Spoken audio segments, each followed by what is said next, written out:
Bonsoir à tous et bienvenue dans Mêlée à 5, votre rendez-vous rugby sur la radio 100% live de Wisport. Vous en avez désormais l'habitude, 2 fois par mois, les chroniqueurs de la rédaction rugby se retrouvent pour parler ballon ovale.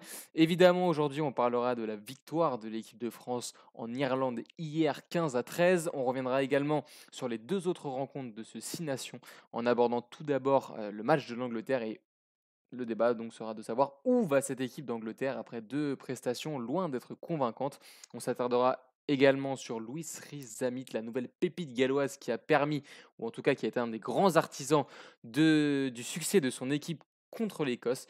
Et on fera également une petite fenêtre top 14 où on parlera du Castres olympique qui est allé s'imposer assez largement, enfin qui s'est imposé assez largement à domicile contre Montpellier. Est-ce que les Castrés pourront viser quelque chose sur cette fin de saison sous l'impulsion d'un grand Benjamin Ourda-Pieta? On en débattra avec nos chroniqueurs. 2 chroniqueurs qui sont avec nous ce soir. Vincent Chalier, dont vous avez désormais l'habitude dans cette émission. Salut Vincent. Salut Greg, salut à tous et cocorico, allez les bleus. Et Benoît Le Saunier. Salut Benoît. Salut Grégoire, salut Vincent. Bon messieurs, je pense que le week-end a été assez studieux et assez agréable de votre côté, et même du mien, hein, après cette victoire du 15 de France. Oui, ça fait plaisir de voir des résultats comme ça pour la France et même des matchs aussi haletants en top 14. Ouais, c'est vrai qu'on on a eu des gros Faudrait matchs, pas, hein. On a eu des gros faudrait matchs en pas que top les Français 14. nous habituent trop, hein. Ouais. Oh, nous habitue trop, ceci dit, on prend Vincent, hein, on va pas bouder notre plaisir, hein. Oui, faudrait pas trop qu'ils nous habituent à faire ce genre de fin de match parce que c'était quand même assez irrespirable, hein, surtout côté français. Enfin, le Oui, top mais 14, toujours intéressant quand même. contrairement aux dernières années, justement, ces fins de match un peu brouillonnes, on les gagne. On finit par les gagner et finit les défaites encourageantes. Et ça fait vraiment plaisir. Du coup, messieurs, on va commencer immédiatement avec notre premier sujet, qui est donc l'équipe de France, vous vous en doutez. Le 15 de France, donc, qui a enchaîné en Irlande, qui a eu beaucoup de mal sur la première demi-heure et qui s'est fait sacrément bouger par ces Irlandais. On a su être très très efficace avec cet essai de Charles Olivon. On a ensuite doublé la mise par Damien Penaud sur un super travail de Brice Dulin, encore une fois, en seconde période, avant de connaître une petite frayeur en fin de match où les Irlandais sont revenus à 2 petits points avec le ballon de la gagne. Mais au final, l'équipe de France a su le gratter et envoyer ce ballon en touche pour décrocher une deuxième victoire en 2 matchs dans ce tournoi de destination. On n'avait pas eu l'occasion de débriefer l'Italie finalement, même si ça avait été voilà, sans grands intérêts, on va dire, vu la faiblesse de l'équipe italienne. Vincent, toi, qu'est-ce que tu retiens de cette équipe cette équipe de France pardon, sur ces 2 premiers matchs? Est-ce qu'on retient évidemment Antoine Dupont qui est toujours au cœur du jeu et qui est le maître à jeu de cette équipe de France? Est-ce qu'on retient les prestations de Brice Dulin qui sont dans la lignée de l'Automne Nations Cup? Oui, clairement, un Brésilien stratosphérique, notamment en Irlande où il a été incroyable sous les ballons hauts. Il nous rassure, il fait plaisir, on sent qu'il a envie de jouer, mais il part pas dans tous les sens non plus parce que passé des moments, voilà, vers la 60e minute, on sentait que les équipes étaient fatiguées, commençait à y avoir un petit peu des espaces. Il s'est pas trop dispersé. Il est resté toujours très concentré. Et puis bon, voilà, on savait, on était prévenu que les Irlandais allaient bombarder de chandelles. Ça n'a pas arrêté. C'est-à-dire que c'était un temps de jeu, un coup de pied, un temps de jeu, un coup de pied. Donc voilà, ça a été vraiment la très bonne le très bon point, je pense, côté équipe de France. J'étais un peu plus déçu par la touche, contrairement à l'Italie où ça avait été très propre. Là, par contre, on a vu clairement qu'il y avait des gros problèmes. On a senti le bloc de saut irlandais qui est très vite rentré dans les têtes françaises. Il a suffi de 2-3 ballons perdus pour après complètement dérégler la touche. Ça sera vraiment, je pense, un point, j'imagine, à travailler. Voilà, je pense qu'on n'a pas besoin d'être, voilà, de leur apprendre leur métier, mais ça a été peut-être le point un petit peu plus négatif. Et puis, oui, on a été très réaliste, mais de notre côté, l'Irlande a pas été très très dangereuse. Le seul essai qui marque, ça a été petit peu, voilà, un rebond favorable. Voilà, je retiens évidemment la victoire, mais voilà, je pense qu'on aurait peut-être pu faire mieux et tuer le match bien avant plutôt que se faire peur sur les 10 dernières minutes avec ces 2 petits points, même si l'Irlande a été croquée sur la dernière action et c'est ça qui je pense qu'il faut retenir. Benoît, est-ce que tu es un peu sur la même longueur d'onde que Vincent ou est-ce qu'au contraire tu penses que cette équipe de France, à défaut de forcément d'être hyper performante sur 80 minutes, à défaut d'avoir une conquête qui est clean, pour reprendre le terme de nos amis anglais, est-ce que finalement c'est pas une équipe de France qui sait désormais gérer ses temps faibles et qui agit en conséquence pour justement, quand elle est un peu plus dans la difficulté, ne pas perdre le nord? Oui, ils arrivent bien à gérer, sous la pression, adverse. Moi, on les a vus marquer, avec beaucoup de réalisme et de pragmatisme. Le premier essai, celui de Charles Olivon, c'est la première fois que les Français arrivaient, dans les 22 mètres irlandais. Donc ils ont su gérer cette pression, infligée, tout au long de la première période, par les Irlandais. Après, je voulais revenir surtout sur, cette solidarité défensive puisque, bah, ils ont eu un très bon, pourcentage de réussite, au plaquage, 89 je crois. On a vu, des avants, omniprésents. On a répondu, avec, les avants donc, je crois que 17 plaquages, pour les 2 secondes lignes, 12 pour la charnière. Le joueur qui a le moins plaqué, dans le 8 de devant, c'est Cyril Baille avec quand même 9 plaquages, donc c'est pas rien. Ils ont été vraiment, très agréables à voir, sur ce point de vue. Je rejoins aussi, Vincent, pour les touches. C'était un peu moins propre qu'en Italie, mais, je pense on a une marge de progression et ça va permettre de travailler, ça en vue des prochains matchs, et prochaines réceptions, de l'Écosse. Hem, voilà et bien sûr, la ligne 3 quarts qui a encore une fois étincelé avec un Brise-du-Lin, propre, sur tous les aspects du jeu, surtout dans les ballons aériens et même, le retour de Damien Penaud qui a répondu présent, pour les phases offensives. Donc vraiment, plutôt positif pour l'avenir, je trouve. Ouais, évidemment, positif, on va pas dire le contraire. On vous a mis les compositions, les deux compositions d'hier en visuel pour que vous puissiez un peu mieux visualiser tout ça. Vincent, ou Benoît d'ailleurs, je vais laisser la main à celui qui le souhaite.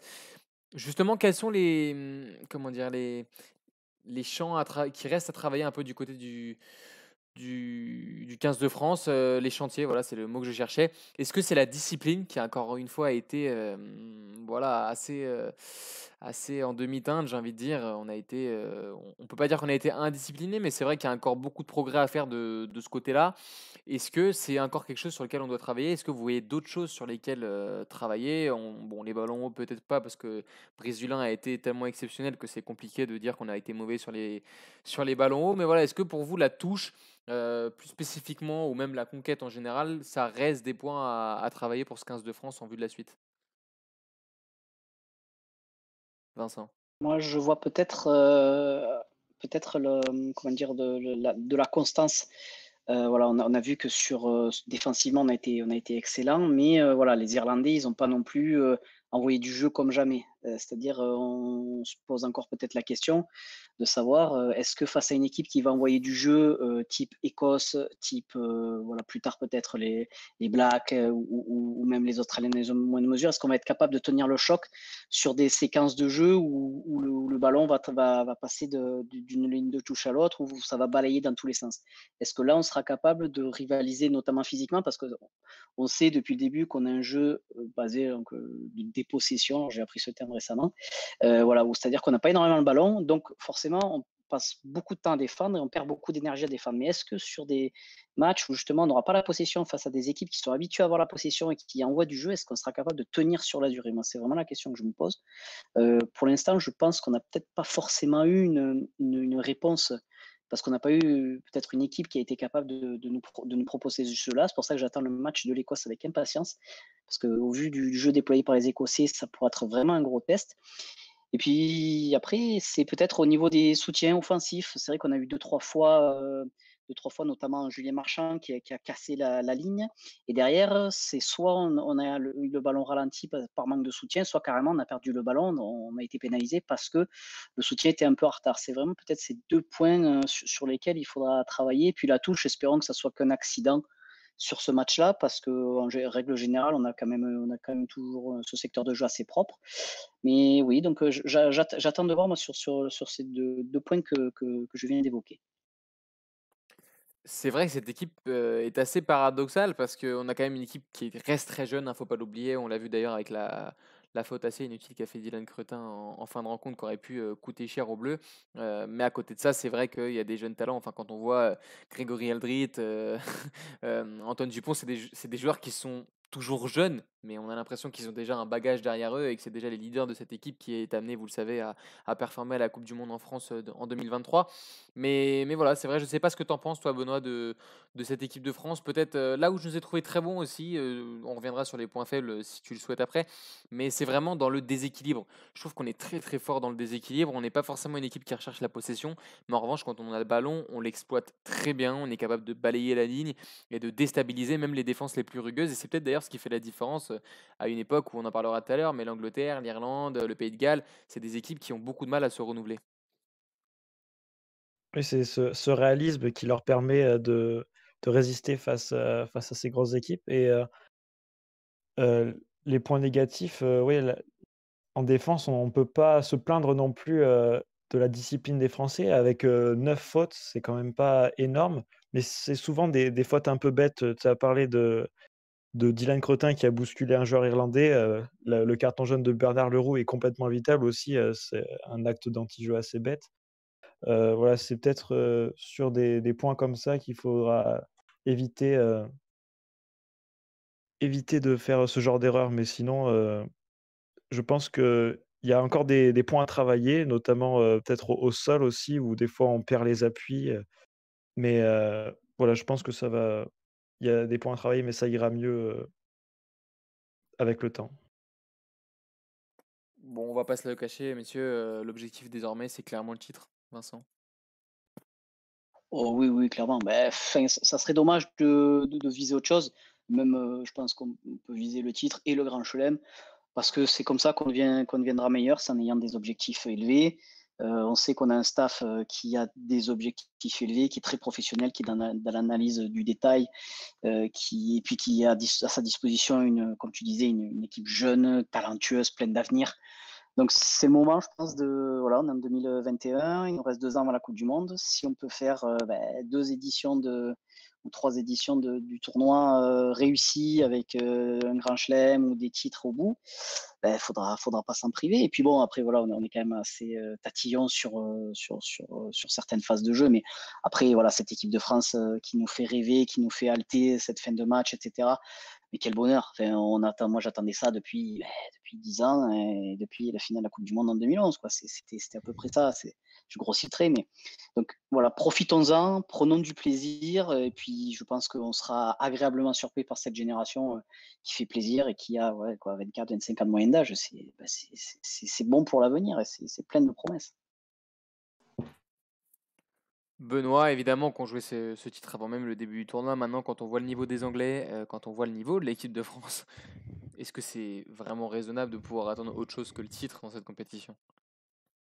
Le titre est abordable. Après, il reste, 1 mois de compétition et les Anglais ont le temps de revenir sur le devant de la scène. On sait qu'ils n'ont pas joué depuis un moment pour certains, donc le challenge risque d'être plus élevé pour les Français, mais le titre est à portée et je trouve que ça manque aussi aux Français de pas gagner le tournoi de destination, ça fait, 11 ans maintenant, donc c'est le moment pour le gagner et on a les armes pour, donc il va falloir s'en servir et profiter de la situation et en perspective de la coupe du monde, en France en 2023 d'avoir des bons résultats pour être en confiance.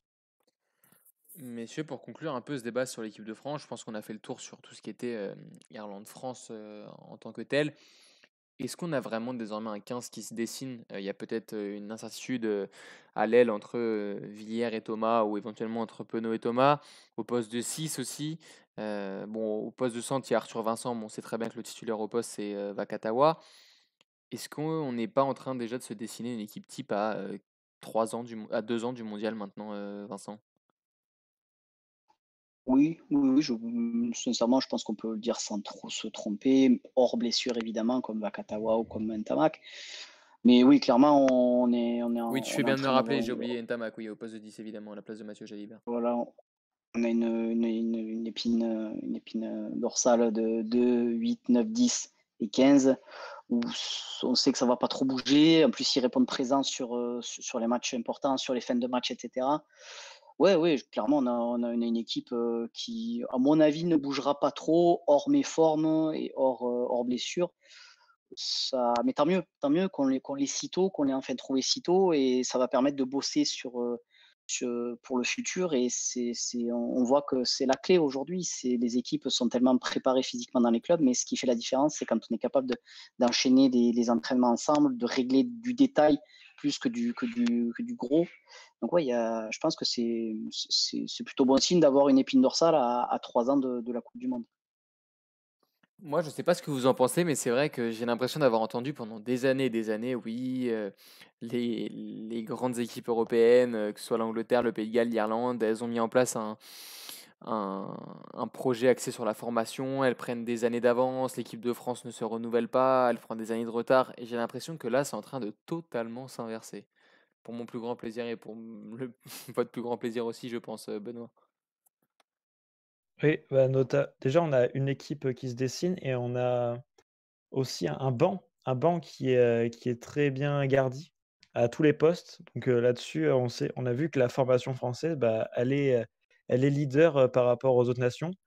Un autre reflet de cette formation qui a bien marché, bah, c'est les 2 dernières coupes du monde des moins de 20 ans, remportées par des Français. Je pense que c'est pas pour rien. Et si aujourd'hui on a cette profondeur, d'effectifs, et ben c'est aussi grâce à cette formation qui a progressé. Ça a mis du temps, ça a mis 10 ans, et maintenant, bah, la France se retrouve, leader par rapport aux autres nations, du tournoi. Donc, voilà, super. Pour l'instant, tout roule, donc, pourvu que ça dure. Très bien, bah écoutez, je pense qu'on a été assez complet sur le sujet. Le prochain match de l'équipe de France, ce sera donc au Stade de France face à l'Écosse le 28 février prochain. On espère que l'équipe de France décrochera un troisième succès en autant de rencontres pour aborder ce dernier bloc entre le match à Twickenham et la réception du Pays de Galles en tant que grand favori pour la course au titre. On va donc passer au deuxième sujet du jour qui est le Castres Olympique, retour au top 14, messieurs, avec donc le Castres Olympique qui s'est imposé assez largement face à Montpellier. J'aimerais avoir votre avis sur cette équipe du Castres Olympique qui a très longtemps joué pour le maintien et qui a très longtemps pu redouter une éventuelle fin de saison à suspense, mais pas forcément de la manière dont il l'aurait imaginé. Là, on a une équipe qui enchaîne les succès, qui est sur 5 victoires sur les 7 derniers matchs, 3 victoires consécutives à domicile et qui vient donc de s'imposer face à Montpellier. Ils ont 38 points, il me semble, et ils reviennent à 1 point d'une équipe comme le Stade Français qui est 8e. Ma question, sachant qu'ils sont à 5 points, certes avec un match en plus du 6e, est-ce que les Castrés peuvent s'offrir une fin de saison inattendue, dans le sens où ils pourraient potentiellement s'incruster, j'ai envie de dire, parce que c'était loin d'être évident il y a encore quelques semaines, parmi les candidats aux phases finales? Ils l'ont déjà fait même là, de revenir un peu du diable vauvert, de se qualifier au dernier moment. Et si je dis pas de bêtises, il me semble qu'ils ont été champions, ou du moins qu'ils étaient pas loin de la fin, hein. Je peux me tromper, mais il me semble que ça a été ça. On les connaît, la recette est toujours la même du côté de Pierre Fabre, hein. C'est du combat, rugueux, un gros esprit d'équipe, un esprit revanchard permanent, parce que c'est toujours voilà, le village gaulois qui résiste aux grosses armadas du top 14, avec des joueurs pas forcément les plus talentueux, mais bon, qui sont là, quoi, qui répondent présents, qui sont toujours habités d'une hargne et d'une envie de vaincre et de gagner qui est totale. Ça, je pense, c'est l'héritage de Christophe Furios qui a vraiment légué ça à son club de toujours, j'ai envie de dire. Puis bon, ils sont portés aussi par des joueurs comme, on va en parler, j'imagine, comme Urda Pieta, qui a été stratosphérique, et encore le mot est faible, ce week-end avec ses 33 points. Enfin, Ils peuvent le faire. Ils l'ont déjà fait, ils l'ont eu fait, ils connaissent la recette, ils savent comment faire. Et puis on voit que devant, de la cinquième à la huitième, neuvième, ça commence à se resserrer. Il y a des équipes comme le Stade français qui est en perdition, le Loup qui est inconstant, Toulon qui n'est pas non plus dans la meilleure des formes. Donc il y a la place, il y a la place, hein. Évidemment, il faudra enchaîner les bons résultats, mais ça ne me surprendrait pas qu'on retrouve Castres tout proche de la place des 6, enfin dans les 6 en fin de saison. Ouais, tu en as parlé justement, c'était aussi quelque chose que je voulais aborder avec vous, c'est la performance de Benjamin Ourda-Pilleta, hein, qui a inscrit, donc tu le disais, 33 des 48 points de son équipe face à Montpellier.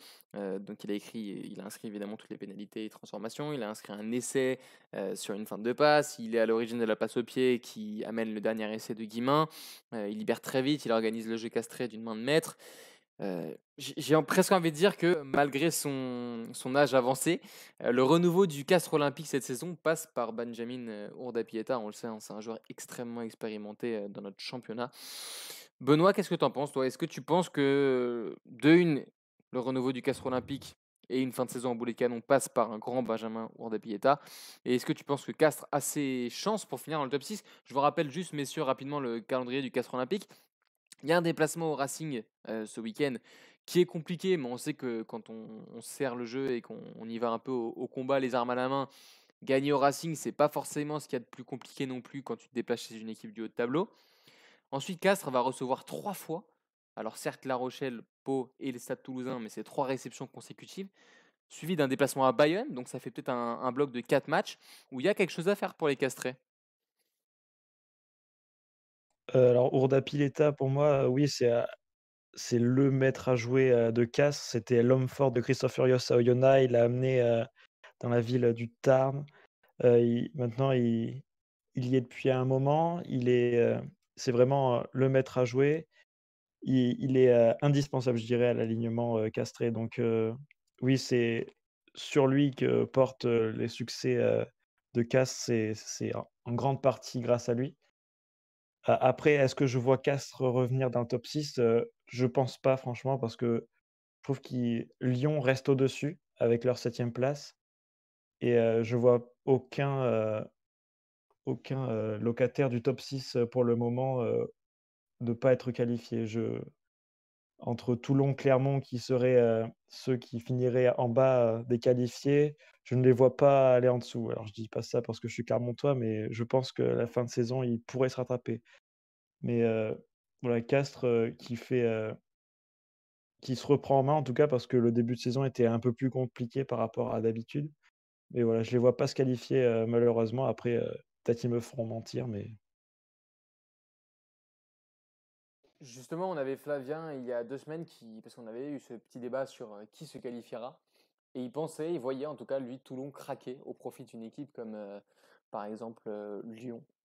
Bon, après, tu l'as dit, Lyon, selon toi, reste au-dessus des Castrés, mais c'est je vrai qu'en pense, oui. en termes de statistiques, ils sont pas si loin que ça au classement. Et c'est vrai que je pense qu'évidemment, il faudra une petite période un peu favorable et il faudra de la réussite quand même pour ces Castrés car ça reste limité. Le groupe est très jeune et il faut que ça se reconstruise autour de joueurs notamment comme Mathieu Babillot. Voilà, je ne sais pas si vous voulez ajouter quelque chose sur le Castres olympique avant qu'on passe à la suite. C'est vrai on en a déjà parlé. Je ne sais pas s'il y a grand-chose de plus à dire. Encore une fois, ils ont joué Montpellier qui a une équipe malade ce week-end.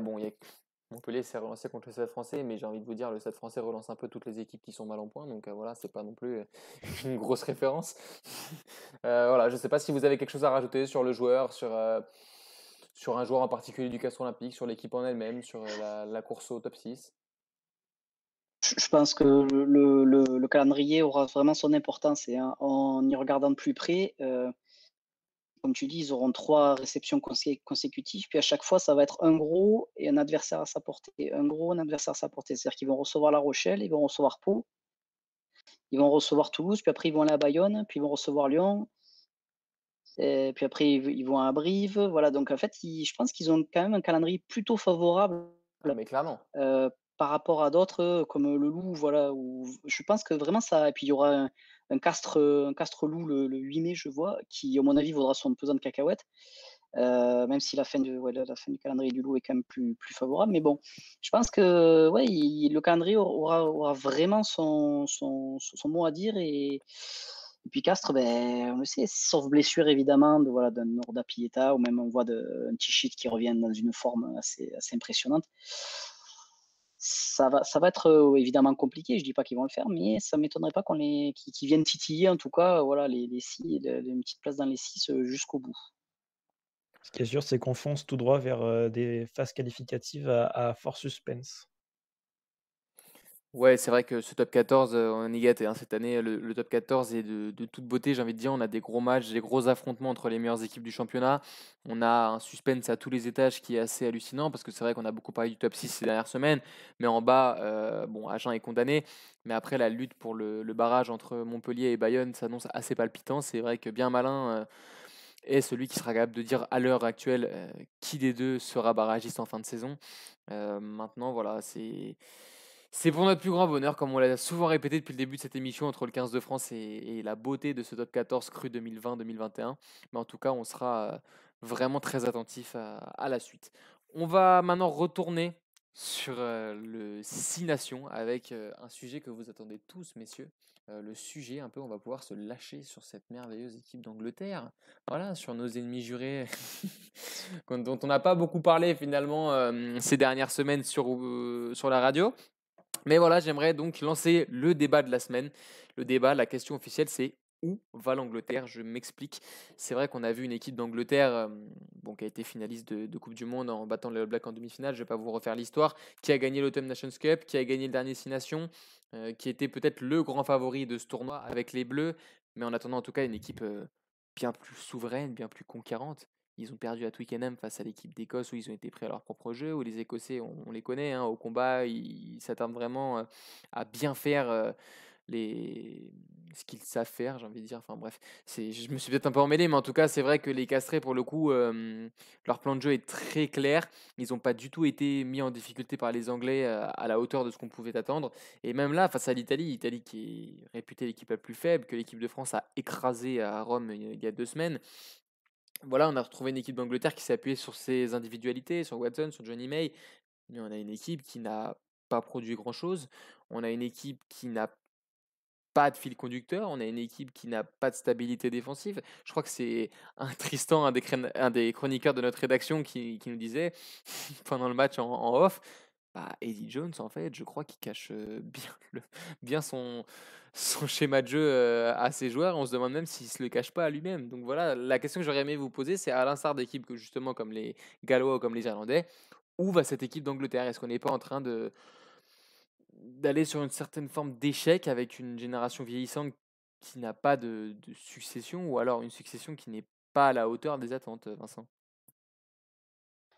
Oui, clairement. Et puis je pense Eddie Jones est en train de toucher les limites, enfin, on est en train de voir les limites d'Eddie Jones en termes de coaching voilà, de son poste de sélectionneur. À chaque fois, quand il entraînait d'autres sélections, ça n'a jamais été, peut-être mis à part le Japon, mais bon, le Japon, il y avait tout à construire, donc c'est quand même assez différent. Mais quand il a pris en main des équipes, des sélections un petit peu plus reconnues internationalement, ça s'est jamais très très bien terminé.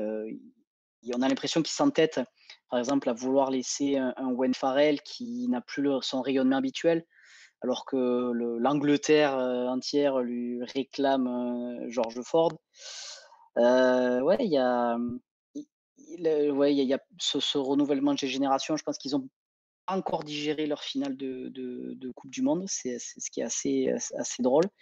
Voilà, on les a battus, nous, l'année dernière. Franchement, il n'y avait pas grand-chose à redire. Là, contre l'Écosse, il n'y avait absolument rien à dire. Ça a été une toute petite équipe d'Angleterre. Là, contre l'Italie, ils ont pas été enfin, ils ont été dominateurs, mais bon, sans être non plus écrasants comme l'équipe de France le week-end précédent. Ouais, on sent les joueurs sont perdus. Est-ce qu'aussi, du coup, en n'ayant pas comment dire, un fil conducteur dans le jeu précis, est-ce que chacun ne va pas se dire, bah, je vais sauver la patrie à moi tout seul? Et on sait très bien qu'en rugby, ça marche pas. En sport, ça marche rarement, et en rugby encore moins. Ouais, les joueurs semblent un peu perdus. Est-ce qu'il y a peut-être des petites tensions en interne aussi? On ne sait pas trop. Mais bon, en tout cas, voilà, là, je vais faire le chauvin franco-français. Ça fait plaisir de voir une Angleterre, pas à la dérive, mais presque. Ça annonce un Angleterre-France qui j'espère, on ira gagner le grand chelem chez eux, du moins se finir d'y croire. Donc ouais, ça promet, mais je suis assez circonspect de la façon dont ils gèrent l'équipe depuis cette finale de Coupe du Monde. Ouais, parce qu'on avait quand même une génération où, voilà, entre les Vunipola, entre les Maro Itoje, c'était quand même une très très grosse équipe. On peut rajouter Sinclair, ouais, encore une fois Johnny May. Bon, Owen Farrell, mine de rien, c'est un peu vieillissant, mais il y a George Ford derrière, c'est vrai. Enfin voilà, c'est vrai que c'était une équipe qui, sur le papier, quand même, pouvait faire peur à n'importe qui, quoi. Et là, sur ce début de tournoi, je pense qu'on a un peu tous ébahis de voir la manière dont joue cette Angleterre-là, quoi. C'est. Franchement, ça fait. Enfin, si on était anglais, je sais pas vous, mais moi je commencerais vraiment à m'inquiéter en vue de. Bon, déjà de ce tournoi 2021, parce que ça va être compliqué si l'Angleterre ne parvient pas à élever son niveau de jeu. Mais. Enfin, je sais pas ton avis, Benoît, mais moi je trouve que contre l'Écosse, franchement, ils ont été pilonnés. Ils ont été. Et l'Écosse, encore s'ils avaient été un peu plus réalistes, le score aurait pu être bien plus large que ça, quoi. J'ai presque envie de dire, le score ne reflète pas la physionomie de la rencontre. Non, les Anglais, on les reconnaît pas du tout. Alors, est-ce que je peux me faire l'avocat du diable et dire, il y a des raisons peut-être pourquoi ils perdent comme ça? Est-ce que c'est parce que, il y a les Saracens qui sont en deuxième division et qui n'ont pas joué depuis un moment? Ouais, je sais pas s'il faut reposer la faute là-dessus. Je pense que ça vient aussi d'une usure, de l'effectif et d'un entraîneur qui sait plus quoi faire, qui a plus les solutions et peut-être le moment, bah, pour l'Angleterre de se retrouver, de changer les choses et peut-être qu'à la direction, de la fédération anglaise, bah, il va y avoir des changements prochainement parce que, bah, si, les résultats continuent à être aussi peu, éblouissants comme à leur habitude, bah, il va y avoir, un bouleversement en Angleterre. On a connu la même chose en France, hein, entre 2010 et 2011. Après, on a eu un grand moment de flou, donc on sait, en tant que Français, ce que ça fait. Mais voilà, des Anglais, bah, que finalement, oui, c'est sûr, ça fait plaisir de les voir, jouer comme ça parce qu'on se dit: «Bah, maintenant, ça va être c'est nous l'équipe qui va faire peur, c'est la France» et voilà, l'Angleterre n'a pas encore retrouvé, sa grandeur et ça passera certainement par, une, heu, une mise en place, de nouvelles directives. Justement, Vincent, Benoît parle de nouvelles directives. Qu'est-ce qu'on peut attendre de cette équipe d'Angleterre, que ce soit sur ou en dehors du terrain, pour les prochains mois? Je pense que comme disait Benoît, l'impact de la relégation des Saracens aura fait beaucoup de mal au rugby anglais parce que c'est vrai que la plupart, enfin une grande partie des internationaux jouaient là-bas, notamment Maro Itoje qui d'habitude est le meilleur deuxième ligne au monde, n'ayons pas peur des mots. Et là, on a l'impression qu'il est, par exemple, contre l'Écosse, il a été vraiment surdominé par Johnny Gray. Moi, il y a rien eu à dire, quoi.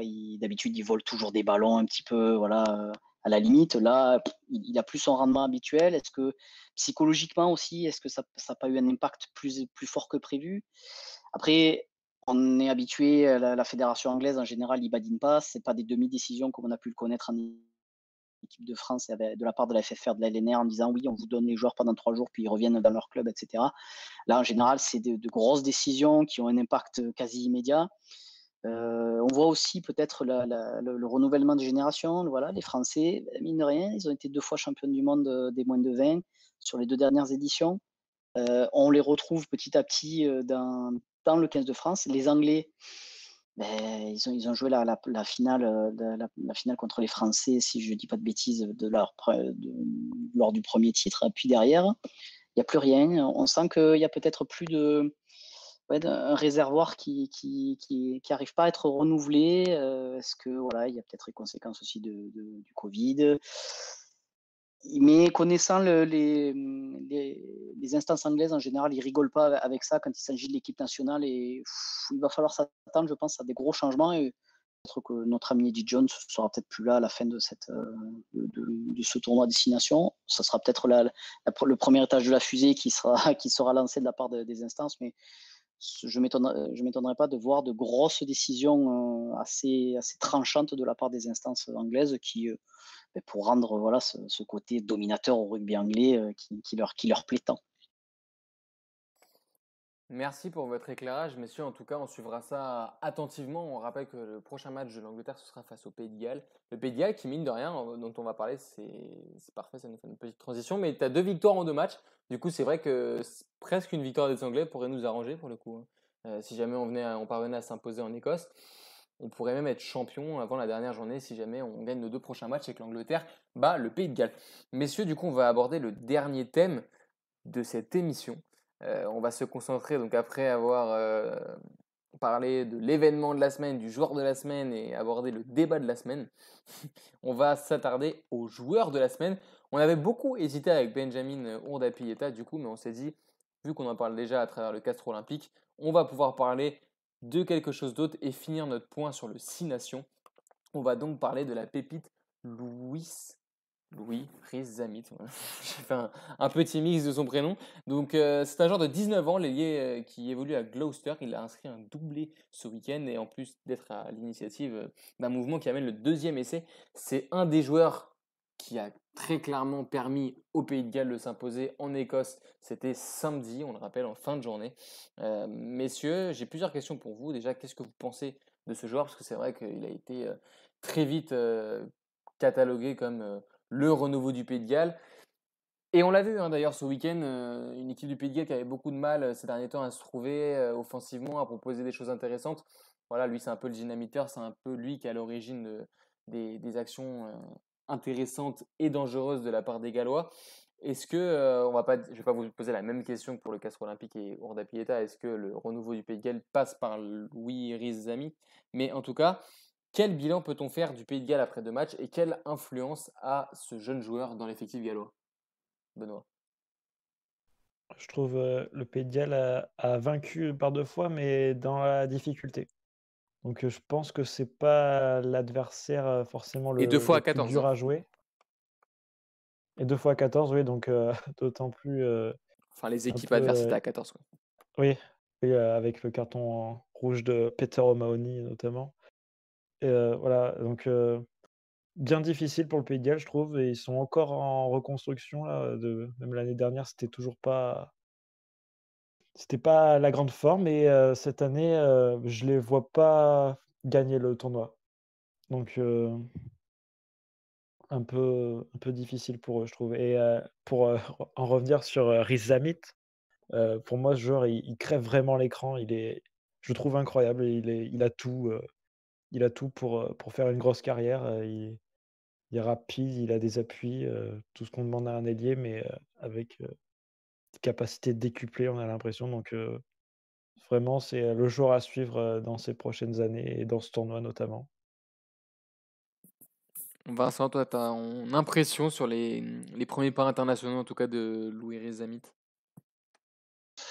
C'est costaud, ouais, c'est encore une pépite, voilà, made in Pays de Galles, ce tout petit pays qui arrive à sortir encore des joueurs incroyables. Voilà, comme disait Benoît, il a tout, ouais, il a les cannes, il a la vision du jeu, il a l'audace aussi de sa jeunesse. Espérons que ça aussi, il la garde, parce que souvent, c'est quelque chose qu'on abandonne quand on gagne en expérience. Mais lui, vraiment, on sent qu'il ne se pose pas forcément de questions. Là, il n'a pas hésité à vraiment à tenter sa chance sur les 2 essais qu'il marque. Ouais, c'est l'avenir. Après, le problème, c'est que c'est un joueur sur 15. Voilà. Est-ce qu'ils arriveront à trouver justement plusieurs joueurs, et notamment, je pense à l'éternel Louis Jones. Il va falloir bien un jour le remplacer, ce joueur-là, parce qu'il n'est pas éternel. Et quand il va partir, ça va faire un gros vide au sein de cette équipe, parce qu'il fédère autour de lui, tous les joueurs sont vraiment derrière lui.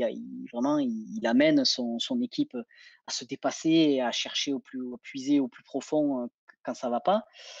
Donc oui, Rizamit, c'est symptomatique, voilà, d'une nouvelle génération qui pointe le bout de son nez. Est-ce que ça suffira? Est-ce qu'ils réussiront vraiment à retrouver une génération complète comme ils avaient pu le trouver lorsqu'ils ont fait leur grand chelem consécutif.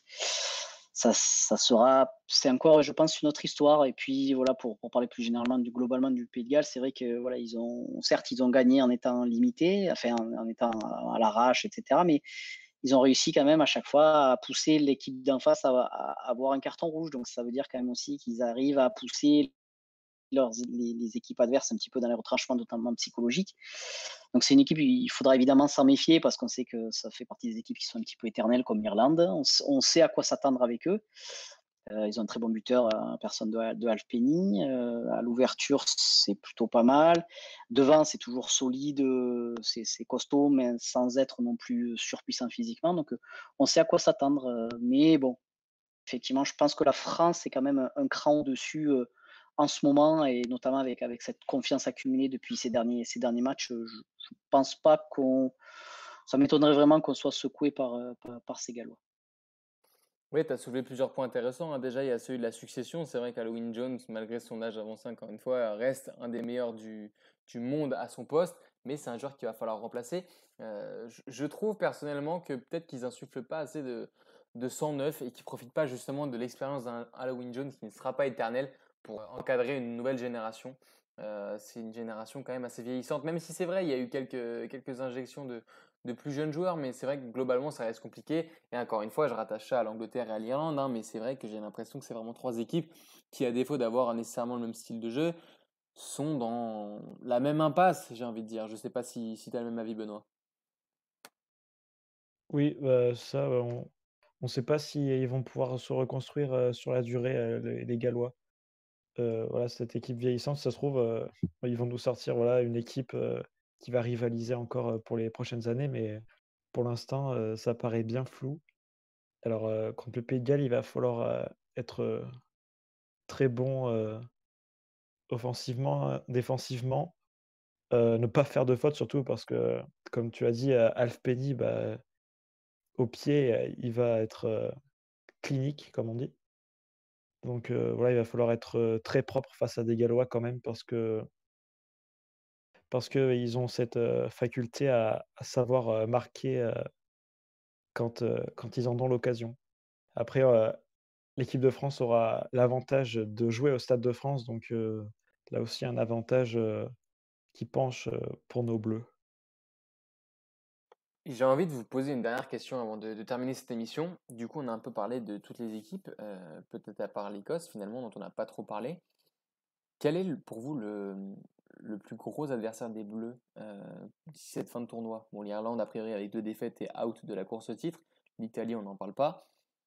Entre l'Angleterre, le Pays de Galles et l'Écosse, qui sont donc les trois derniers adversaires des Bleus, qui est selon vous l'adversaire le plus coriace et dont les Bleus doivent se méfier en priorité, Vincent? Pour moi, c'est l'Écosse. C'est une équipe qui semble avoir trouvé un renouveau, qui envoie du jeu. Vraiment, on l'a vu encore ce week-end. Sans cette expulsion, à mon avis, les Gallois passaient à la trappe. Ils proposent en permanence un mélange de très bonne gestion au pied des temps faibles. Ils réussissent peut-être plus qu'auparavant, justement, à trouver enfin des brèches et à avancer, contrairement à il y a quelques années où on avait l'impression qu'ils pouvaient jouer 3 jours. Ils n'iraient pas marquer d'essai parce qu'ils n'arrivaient pas à trouver la brèche et à avancer parce qu'ils ont toujours ce déficit de puissance. Là, on a l'impression qu'ils jouent peut-être plus intelligemment, qu'ils arrivent à être un petit peu plus clinique et précis sur leur temps fort, à être voilà, plus décisif. Et puis voilà, il y a un Sturtog qui est au-dessus en ce moment, qui mène son équipe, qui l'emmène. On a l'impression que ça y est, il assume enfin son statut et son côté. Il faut amener les jeunes ou c'est son expérience qui fait parler. Il a toujours des cannes incroyables, il a une vision de jeu qui est vraiment au-dessus de la moyenne, très bon jeu au pied. Puis il a de plus en plus d'impact sur son équipe. Donc pour moi, ça sera vraiment l'équipe d'Écosse qui sera le plus coriace, qui nous posera le plus de problèmes en termes de jeu. Après, voilà, à voir sur le résultat final, peut-être les Gallois qui vont continuer bon an mal an à remporter une victoire ou deux parties par là et peut-être à être à la lutte jusqu'au bout pour le titre. Mais en termes de jeu pur et dur sur un match, je pense que l'Écosse Ce sera vraiment le révélateur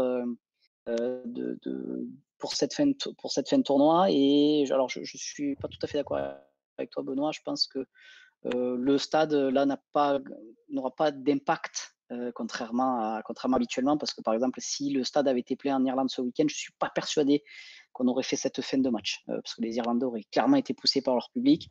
Là, c'est un petit peu pareil, c'est-à-dire qu'on va jouer dans un stade vide. Il y a peut-être moins d'impact sur des stades cette année que sur les années précédentes, peut-être. Justement, j'ai entendu beaucoup de joueurs dire que, la jouer à l'extérieur, bah, on se sentait, peut-être plus à l'aise parce qu'on garde la pression, de jouer à domicile quand on joue dans un stade, même s'il est vide.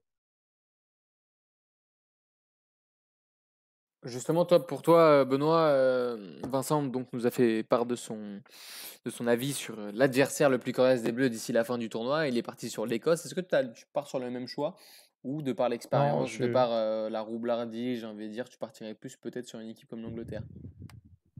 non, moi, je pense que le match le plus dur, ça va être celui contre les Anglais. Le crunch, il va être, compliqué. Ça va être, le match qui va clôturer le tournoi pour les Français. On va jouer là-bas, donc voilà, avec cet argument de la pression à domicile, sans le public, je pense que les Anglais, ils vont être vraiment durs. Il faut pas les enterrer trop vite parce que, bah, on sait déjà que, bah, dans un crunch, ils peuvent se relever et ils vont prouver que c'est, eux les patrons, surtout, avec, ce cette adversité qu'il y a entre les 2 pays. Donc voilà, je pense que les Anglais ont le temps de monter encore en puissance d'ici, les 3 prochains matchs du tournoi et ça va être, un gros challenge pour les Bleus.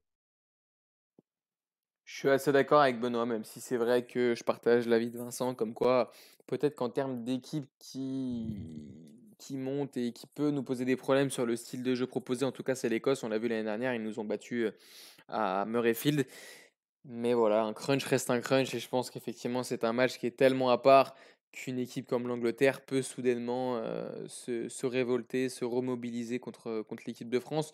Surtout qu'ils seront certainement encore dans la course au titre. Donc c'est vrai que ça devrait être un match fratricide, là c'est l'occasion de le dire. Je ne sais pas si vous voulez rajouter quelque chose, si l'un de vous a quelque chose à rajouter, messieurs, avant qu'on clôture cette émission. Les Bleus qui continuent à nous faire rêver et à nous mettre en apnée, voilà, sur les 10 dernières minutes du match. Bon, on va voir, mais je suis très optimiste moi, pour la suite. Et puis maintenant, enfin, on a une équipe de France qui nous fait rêver, donc voilà, on va pousser derrière. Et moi, j'ai vraiment hâte d'assister à un finish, des Bleus face aux Anglais et peut-être pour soulever non seulement une coupe, mais aussi un grand chelem parce que ça manque vraiment depuis, 2010, il faut qu'on ramène un grand chelem en France. Eh bien, écoutez, ce sera très intéressant. Nous, on reviendra début du mois de mars après le match contre l'Écosse.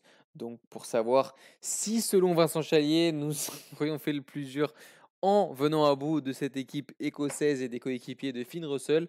En attendant, portez-vous bien.